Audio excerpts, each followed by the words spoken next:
Welcome. In this video, I'll show you how to add chapters to a YouTube video. Alright, if you found this video helpful, please leave a like and subscribe to the channel for more such tutorials. Now, first up, as you can see here, under my description, I have here chapters, okay? For example, here, okay, when I hover over the video, as you can see here, for about 10 seconds, I have the intro or introduction, okay?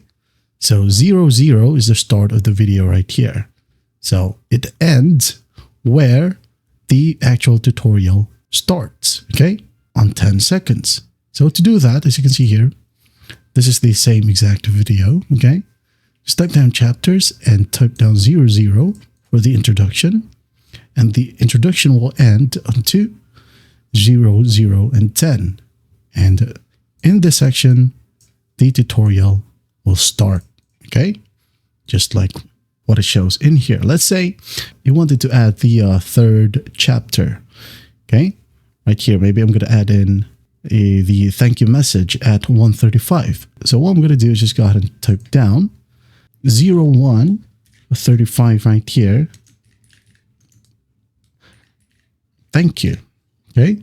Now I'm going to hit on save. Now I'm going to refresh the video right here. And you should be able to see at the end, as you can see, we now have 1:35. Okay, and there you have it. Well, I hope this video helps, and I'll see you in the next one.